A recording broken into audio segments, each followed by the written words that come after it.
20-25 days ഒക്കെ കഴിയുമ്പോഴാണ് കുറച്ചുകൂടി ഗെയിം പ്ലാൻസ് ഒക്കെ എല്ലാവരും ഇതാക്കും. ഇപ്പൊ നോർമൽ ഒരു രീതിയിലല്ല പോണേ. ഇപ്പൊ അങ്ങനെ ജഡ്ജ് ചെയ്യാനായിട്ട് എനിക്ക് പറ്റുന്നില്ല.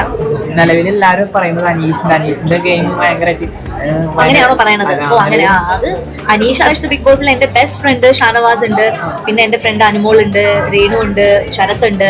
അപ്പൊ അങ്ങനെ അനീഷ് ബിഗ് ബോസിലെ അനീഷ് ഇപ്പോൾ സോഷ്യൽ മീഡിയയിൽ മാത്രമല്ല അങ്ങ് മോളിവുഡിലും ചർച്ചാ വിഷയമായിരിക്കുകയാണ്. ഓക്കെ, നമ്മുടെ സിനിമ നടി സോസിക അറിയാത്തവരാരും ഉണ്ടാകത്തില്ല. മലയാളികൾ ചതുരം പറഞ്ഞ സിനിമയിലൂടെ വന്ന് മലയാളികളുടെ ഏറെ ശ്രദ്ധ പിടിച്ചു പറ്റിയ ഒരു ആക്ട്രസ് തന്നെയാണ് സോസികയോട് ചോദിക്കുന്നുണ്ട് ബിഗ് ബോസിൽ ഏറ്റവും ഇഷ്ടപ്പെട്ട അല്ലെങ്കിൽ ഏറ്റവും അടിപൊളിയായി കളിക്കുന്ന ആളുകൾ ആരൊക്കെയെന്ന് ചോദിക്കുമ്പോൾ സോസിക പറയുന്നുണ്ട് ശരത്ത് എനിക്കറിയാം, ശരത്ത് നല്ല രീതിയിൽ കളിക്കുന്നുണ്ട്. അതേപോലെ രേണുസുതി എനിക്കിതിന് മുമ്പ് അറിയാം, രേണുസുതി നല്ല രീതിയിൽ കളിക്കുന്നുണ്ട്.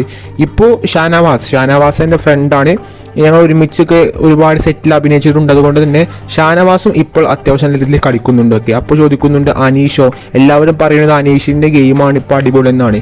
അപ്പോൾ സോസിക തിരിച്ചു പറയുന്നുണ്ട് അനീഷിനെ കുറിച്ച് എനിക്ക് അധികം അറിയില്ല, പക്ഷെ എങ്കിൽ പോലും അദ്ദേഹം ഇപ്പോൾ കളിക്കുന്നത് അദ്ദേഹത്തിൻ്റെ ഗെയിമാണെങ്കിൽ അത് മികച്ച രീതിയിൽ തന്നെ അദ്ദേഹം കളിക്കുന്നുണ്ടെന്ന കാര്യത്തിൽ ഒരു സംശയവും വേണ്ട. അദ്ദേഹം ടോപ്പ് 5 ഉണ്ടാവുമെന്ന കാര്യത്തിലും ആർക്കും സംശയം വേണ്ട.